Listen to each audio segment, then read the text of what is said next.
지금 현재는 기업의 실적이 지난 수년간 굉장히 좋았기 때문에 주가도 올랐지만은 고용도 굉장히 좋고 미국 경제에 침체가 온다든가 외국에서 어떤 충격이었을 때 일본 경제는 또다시 그 충격에 마이너스 그 상태가 1년이 아니라 또한 3년, 4년, 심하게는 5년까지도 갈 수 있다. 이거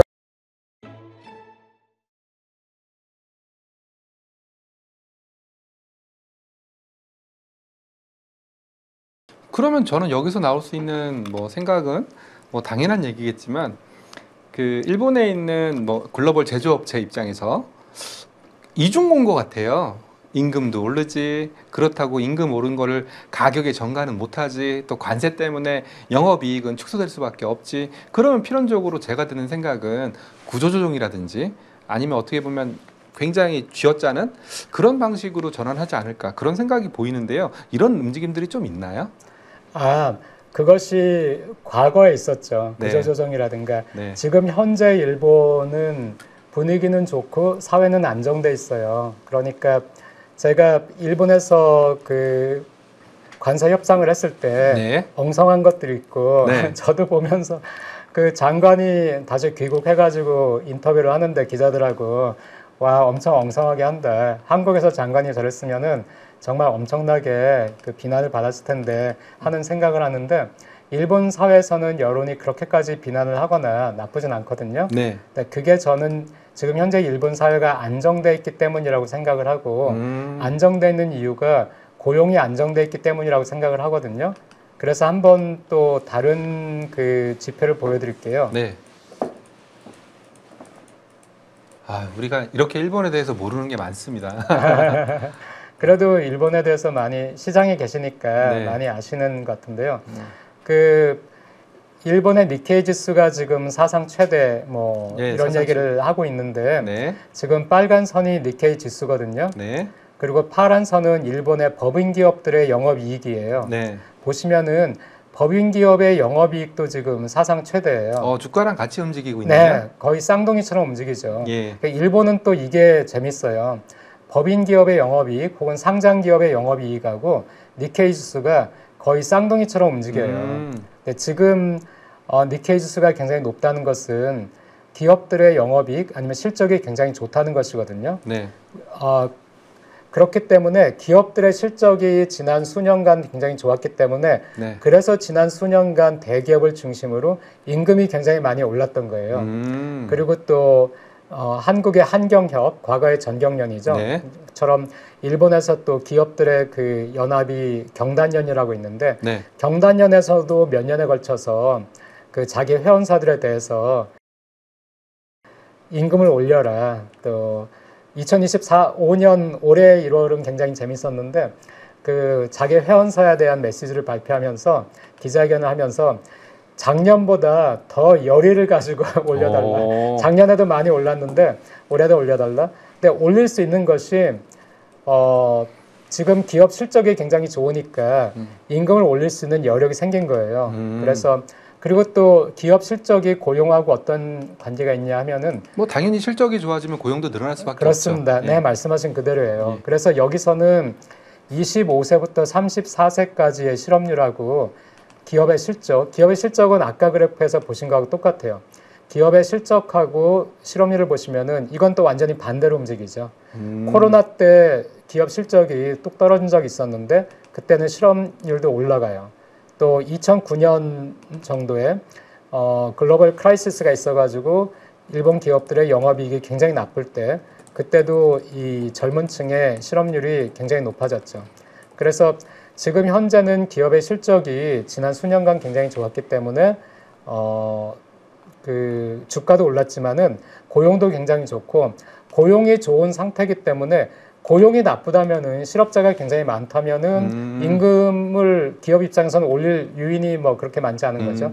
근데 지금은 고용이 굉장히 좋기 때문에 그 임금이 굉장히 올랐는데 아까 말씀드린 것처럼 하지만 중소기업은 그만큼 혜택을 보지 못했기 때문에 중소기업은 많이 임금이 오르지 못했고 그래서 그게 지금 일본의 과제고요. 그래서 지금 일본의 고용 상태를 한번 제가 보여드릴게요. 이 한국과 비교를 해본다면은 우선 남성 고용률을 보시면은 2024년 작년 통계인데 70세 이상을 제외한 모든 연령에서 일본의 남성 고용률이 더 높아요. 그런데 사실 30대부터 50대까지는 별 차이가 없어요. 네. 한국이나 일본이나. 다만 20대의 차이가 많이 나는데 한국은 남성들이 20대에 군대도 가고 네. 또 학업도 우리는 4년 정도 하지 않고 보통 한 5년, 6년 또 하게 되잖아요. 그래서 그런 영향도 있다고 생각을 해요. 그런데 어쨌든 20대 후반 청년의 고용률이 일본은 90% 정도 되니까 고용이 굉장히 쉬운 나라가 됐고요. 또 여성을 보여드리면은 여성은 한국과 일본이 차이가 좀 더 있어요. 그래서 역시 70대 이상을 제외하고는 일본이 다 모든 연령에서 높은데 특히 30대, 40대 같은 경우에 그 남성에서는 한국과 일본이 거의 차이가 없는데 네. 여성 같은 경우에는 일본은 80% 수준을 유지를 하는데 한국은 70% 이하로 떨어지죠. 네, 그래서 이게 왜 이런 현상이 발생했냐면은 한국과 일본이 전부 다 여성의 경력 단절은 있었어요. 네. 둘 다 있었는데 한국은 여전히 여성의 경력 단절이 있는 상태고 일본에서는 이제 20대 여성에게는 일을 그만두지 말라고 얘기를 하고 있고 그다음에 30대와 40대 경력이 일단 단절됐던 여성들은 지금 비정규직으로 다시 노동시장에 진입을 하고 있어요. 네. 그래서 고용률이 30대, 40대 여성 같은 경우에도 80% 수준이니까 100명 중에 20명만 직장이 없고 80명은 직장을 가지고 있다는 거니까 굉장히 높은 수준, 다른 나라에 비교해도 높은 수준이거든요. 고용은 되게 좋고 임금도 올라가고 있고 네, 그거는 그렇기 때문에 이 나라가 좀 저는 안정돼 있다. 그러니까 정부의 어떤 정책이나 실책에 대해서도 그렇게 사람들이 심하게 뭐 비난을 한다든가 그러지 않는 것이 조금 안정돼 보이는 것이 저는 고용이 좋기 때문이라고 생각을 하는데 네. 다만 그 고용이 좋아지기 전에 그 이전에 어떤 게 있었냐면은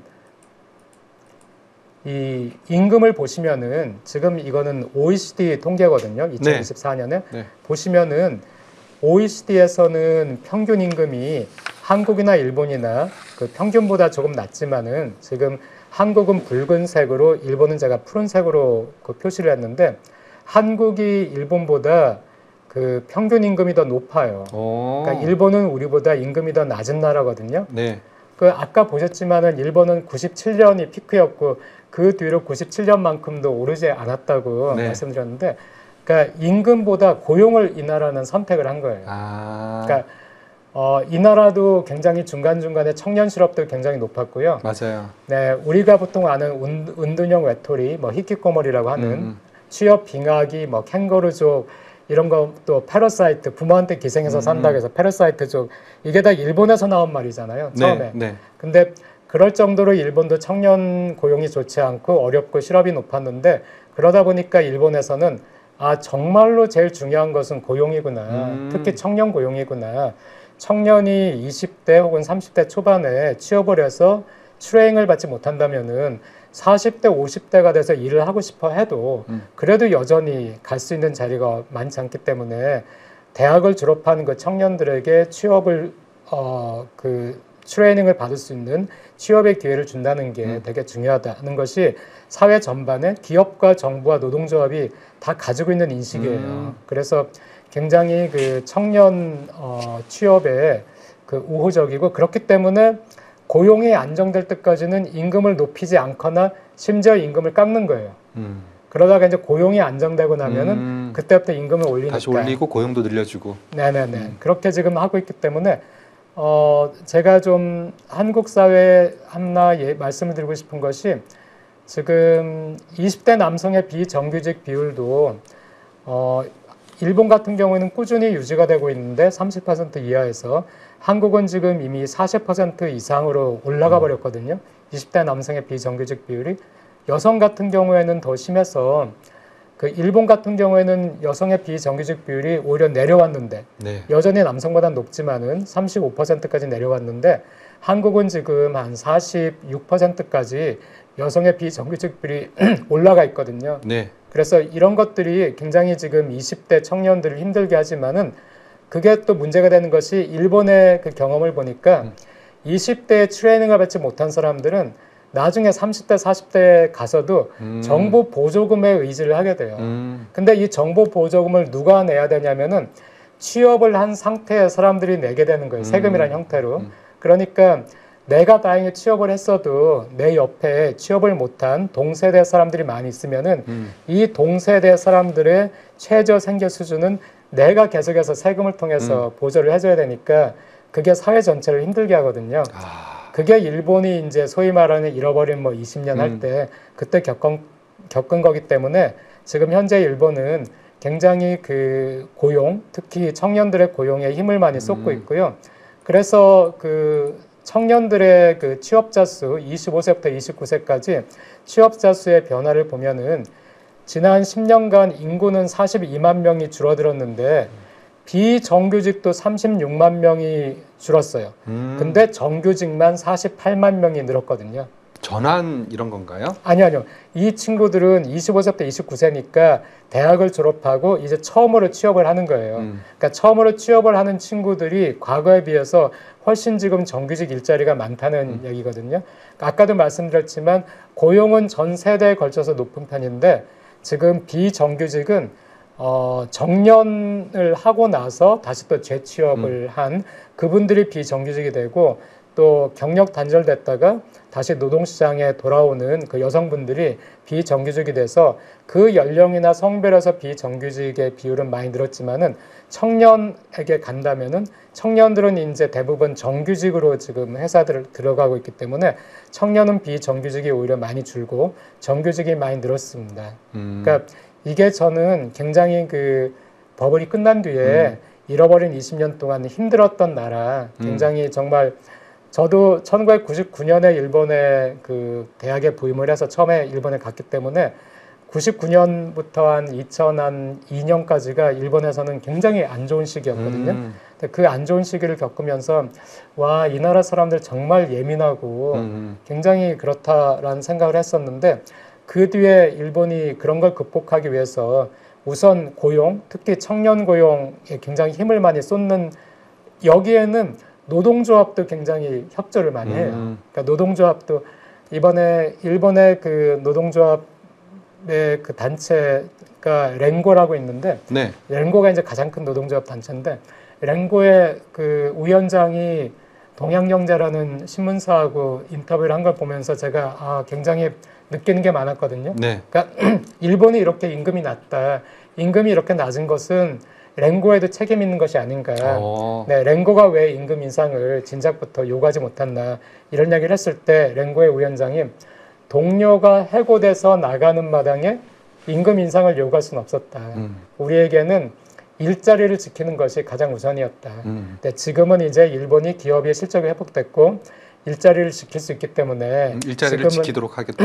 네, 일자리를 지키는 것이 우선 우리의 목표였고 지금은 이제 일본 기업의 실적이 많이 회복이 됐고 또 일자리가 충분하기 때문에 지금은 적극적으로 랭고도 임금 인상을 네, 하겠다. 임금 인상을 요구를 이미 하고 있고요.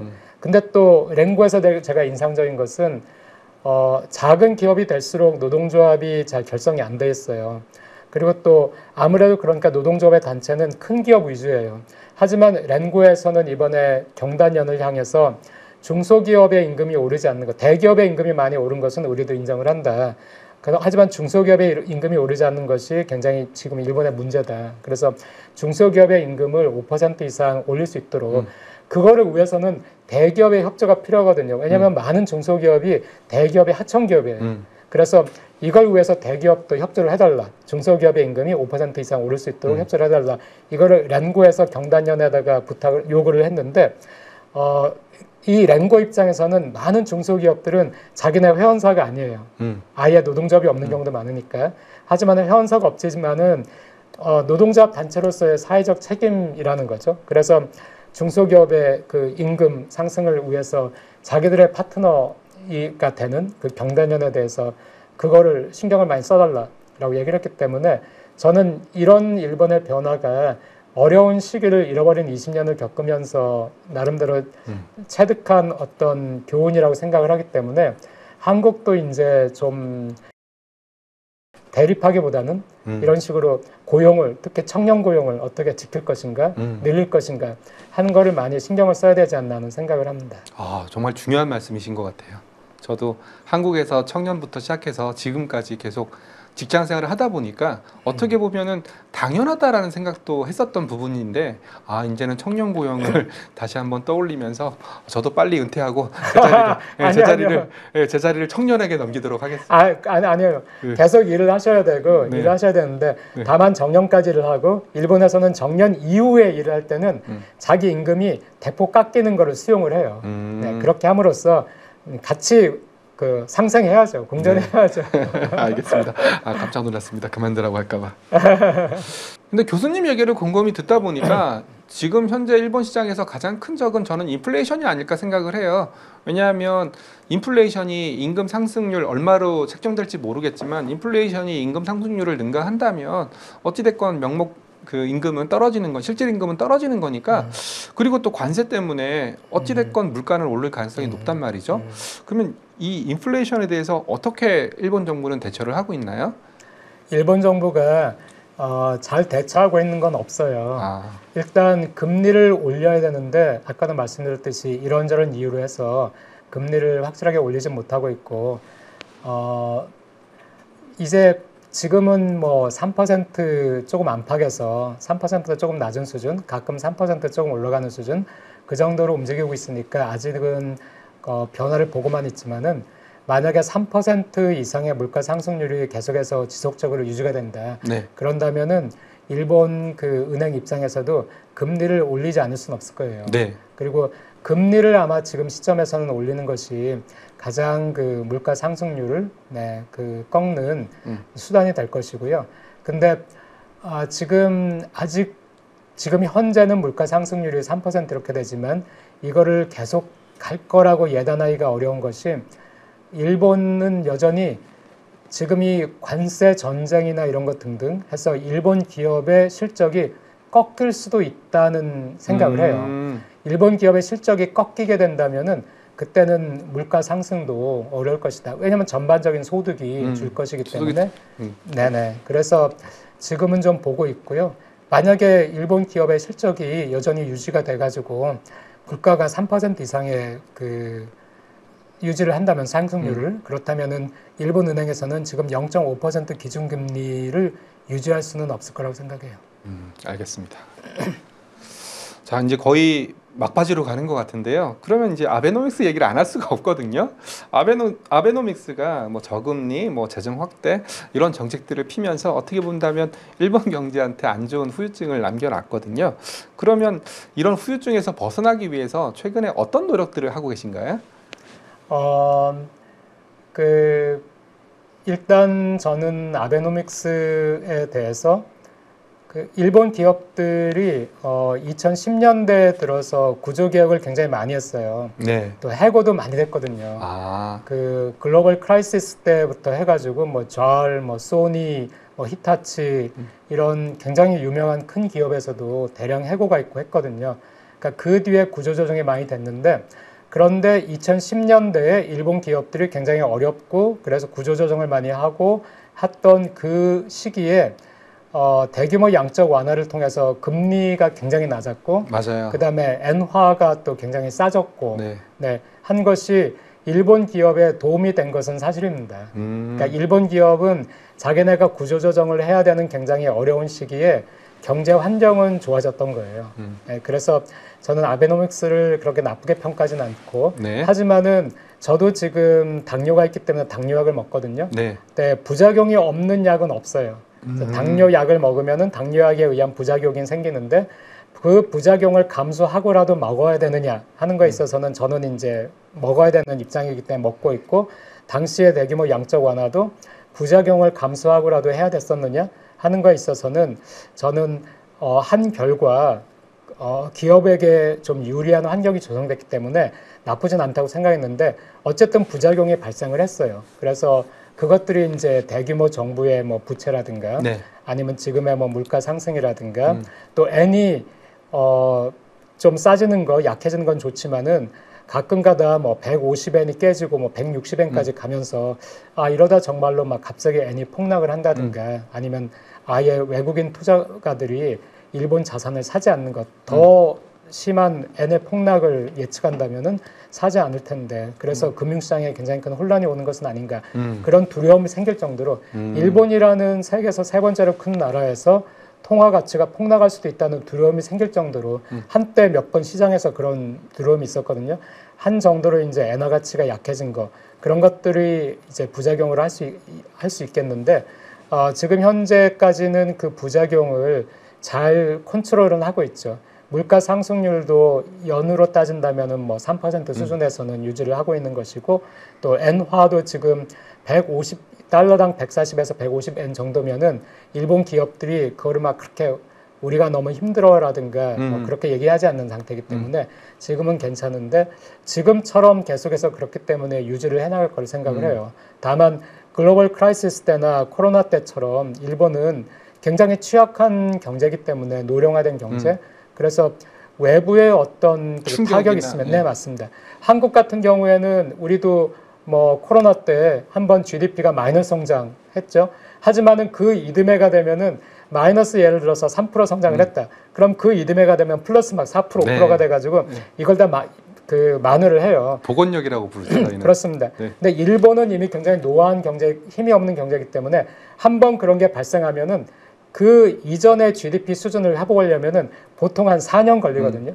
우리는 1년 만에 회복하는 거를 이 나라는 4년 걸리기 때문에 또다시 일본이 가장 걱정하는 것은 어떤 내부의 문제보다는 외부에서 관세라든가 이런 게 좀 잘 안 돼가지고 미국 경제에 침체가 온다든가 외국에서 어떤 충격이었을 때 일본 경제는 또다시 그 충격에 마이너스 그 상태가 1년이 아니라 또한 3년, 4년, 심하게는 5년까지도 갈 수 있다. 이걸 가장 두려워하고 있습니다. 저는 교수님 얘기를 종합적으로 들어보니까 저는 이제 투자 관점이지 않습니까? 일본에 있는 기업들 살만할 것 같다 이런 생각이 살짝 들었거든요. 물론 말씀하신 것도 저도 알아요. 뭐 미국, 그러니까 일본 경제가 워낙 노령화된 국가다 보니까 외부 충격에 많이 취약하다는 걸 알고 있지만 그건 한국도 마찬가지거든요. 네, 한국도 마찬가지이기 때문에 일본 기업도 한번 투자해볼 만하다라는 생각을 살짝 했거든요. 요즘 일본 증시 어때요? 외국인 동향이라든지 뭐 개인 투자자 동향이라든지. 네. 일본 증시가 사상 최대 뭐 최고치를 기록했다 이런 뭐 작년 7월에 한번 최고치를 기록했고 올해 또 지금 뭐 최고치 근접하고 있다 이런 얘기들 아니면 최고치를 뭐 갱신한다 이런 얘기들이 있는데 이거를 올린 가장 큰 그 주체가 외국인 투자가예요. 그래서 외국인 투자가 많이 들어온 것은 사실이고요. 그 원인 중에 하나는 이제 일본 기업의 실적이 제가 보여드렸지만 일본 기업의 실적은 2010년대 들어서 굉장히 힘든 시절을 지나고 나서 구조조정을 많이 하고 나서부터는 일본 기업의 실적이 굉장히 개선이 계속됐고요. 또 그때 N저였기 때문에 또 외국인 입장에서는 실적이 개선되고 있는 기업들도 보이지만 또 일본 주가가 되게 싸게 느껴졌고요. 그다음에 또 하나는 이제 중국에서 계속 철수를 해야 되니까 그 철수한 투자금이 네, 그때 한국에 왔으면 참 좋았는데 네, 일본에 가게 됐고요. 그런 것 때문에 외국인 투자가의 그 지분 비율이 굉장히 그 과거에 비해서 지금은 더 높아졌고요. 참고로 한국은 아직도 낮아요. 예, 많이 낮아졌습니다. 네. 예. 그러니까 한국은 그러니까 과거에 높을 때보다 지금 낮아졌다는 말씀이죠. 네, 맞습니다. 일본은 일본도 그 비중이 워낙 일본이란 자체가 국내 시장이 큰 나라니까 외국인의 비중이 아주 높진 않지만 그래도 외국인의 비중이 뭐 사상 최고로 일본은 가 있는 상태고요. 그래서 그런 것 때문에 이미 주가가 많이 사실은 올랐고 지금 현재는 어떨지 모르겠어요. 저는 좀 우연 기피적인 성격이라서 주가가 오르는 초입에는 들어간다 하더라도 주가가 많이 오르고 나서는 더 오를 것 같다 하더라도 많이 오른 상태에서는 굉장히 보통 조심을 하는 그런 편인데 일본 기업 중에서 여전히 장래가 밝다. 이 기업은 더 성장할 것이야. 이런 평가를 받는 기업들도 있어요. 네. 그래서 그런 기업들 같으면은 뭐 투자를 해볼 만하지 않을까 하는 생각을 하긴 합니다. 네. 근데 일본은 또 뭐 백주 단위로 사야 되니까. 그게 문제예요. 그게.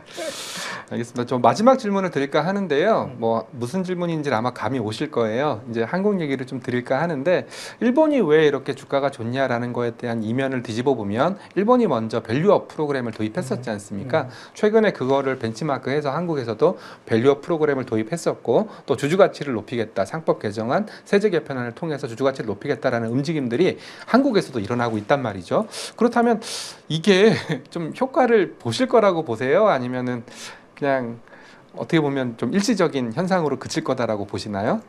저는 밸류업을 위한 노력은 필요하다고 생각을 하고요. 네. 또 밸류업을 위한 노력이 또 효과를 볼 수 있는 것이 외국인 투자가들이 그거를 좋게 평가를 하면은 네. 일본에서는 일본의 밸류업 프로그램에 대해서는 외국인 투자가들이 긍정적으로 지속적으로 평가를 했거든요. 네. 그러면은 외국인 투자가 입장에서는 더 들어올 수 있는 요인이 생기는 거잖아요. 네. 아, 밸류업 프로그램이 있고 이게 어느 정도 효과를 볼 것 같으니까 주가가 오르겠구나 전망을 한다면은 그래서 이 밸류업 프로그램을 정부에서 얘기할 때는 국내의 시선뿐만 아니라 외국 투자가 입장에서는 이걸 어떻게 평가하느냐 이것도 굉장히 중요하다고 생각하는데 단지 밸류업이 절대 쉽지가 않아요. 맞아요. 이게 만약 쉽다면은 뭐 정부가 노력해서 금방 주가 올릴 수 있으면 너무나 좋은데 일본에서는 어떻게 따진다면은 이 밸류업이 10년 동안 그 진행이 됐거든요. 그러니까 처음에 된 것이 2014년에 아마 그 가버넌스 개혁 시작을 했고 그 뒤에 이듬해 스튜어드십도 개혁이 있었고 해가지고 그런 개혁들을 통해서 계속해서 기업의 그 가버넌스를 고치고 하니까 그 가버넌스나 스튜어드십 같은 것이 네, 그 코드라는 것이 결국에는 그 기업을 움직이는 경영주에게 주주의 가치를 그 주주의 이익을 얼마나 그 반영을 하느냐 이거를 계속해서 그 경영진의 평가라든가 이런 것에 반영을 하도록 하는 구조잖아요. 네. 그래서 그런 노력 중에 하나로서 예를 들어서 일본에서는 그 사회이사가 굉장히 보강이 됐는데 이게 또 재밌는 것이 사회이사를 보강하고 하는 것은 이미 정부에서 그거를 요구하기 전에 일본에서는 히타치라든가 소니라든가 몇 개 굉장히 어려움을 겪었던 회사들이 왜 우리가 이렇게 어려움을 겪었느냐 하는 거에 대한 반성으로서 내부의 소리만 들었다. 우리가 정말 외부의 전문가들의 소리에 진지하게 귀를 기울였으면 더 낫지 않았을까 하는 것 때문에 히타치 같은 기업은 기업 자체가 선도적으로 굉장히 그 여성의 비율 또 외국인 내 비율을 그 자기네 보드에서 그 이사회에서 늘리려고 노력을 많이 했기 때문에 지금 관심 있으신 분들은 일본 유명 기업에 한번 웹페이지 들어가셔서 거기 보드 멤버를 한번 보세요. 보드 멤버를 보시면은 사내 이사보다 사회 이사가 더 많은 경우가 많아요.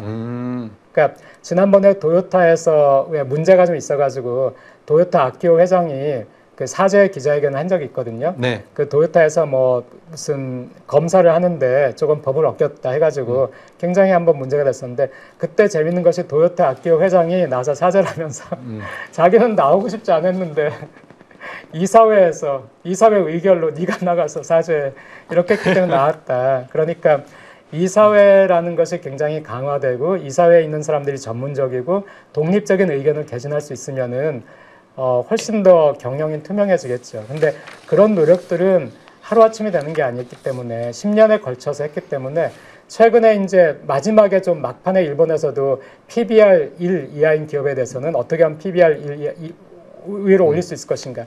또 주주의 가치를 제고하기 위해서 어떤 노력을 당신들은 하고 있는가. 이거를 반드시 그 보고서에 넣어야 된다. 이런 규정도 만들고 있는데 이거를 예를 들어서 도요타나 유니클로는 따르지 않았어요. 일본은 따르지 않으면은 벌이 있는 것이 아니라 따르지 않는 경우에는 설명하면 돼요. 근데 설명하는 단계가 된다는 것이 기업에게는 되게 프레셔이기 때문에 기업들이 대개는 이제 따르는데 도요타나 유니클로 같은 큰 기업들이 우리는 이미 하고 있는 건데 이미 우리는 주주의 가치를 생각하고 이 기업을 운영을 하고 있는데 여기다 뭘 또 하느냐는 식으로 그게 따르지 않았던 것 자체가 이미 시장에서는 그 불만이 있다. 네. 일본 정부 이런 거에 대해서. 그래서 정부가 그 전체적인 그 시장의 환경을 정비하는 차원에서의 밸류업은 괜찮지만 이걸 좀 막무가내로 어떻게 해서든 주가를 막 포인트를 올려야 돼 해서 밀어붙이면은 그건 오히려 기업들에게는 부담이 될 것이기 때문에 네. 저는 그거는 좋지 않다고 생각합니다. 네, 알겠습니다. 자, 오늘 와세다 대학교 국제학술원 박산준 교수님과 함께 일본 증시에 몰랐던 청년 고용을 늘리기 위한 노력들, 이런 것들을 좀 알게 돼서 저는 굉장히 소중한 시간이었다라고 생각을 하고 있습니다. 한국 시장도 부디 일본의 좋은 점을 배울 건 배우고 따를 건 따라서 또 일본처럼은 아니겠지만 또 한국 증시 나름대로의 성장성을 보여줬으면 하는 바람을 담아서 오늘 시간 마치도록 하겠습니다. 긴 시간 수고하셨습니다. 감사합니다. 감사합니다.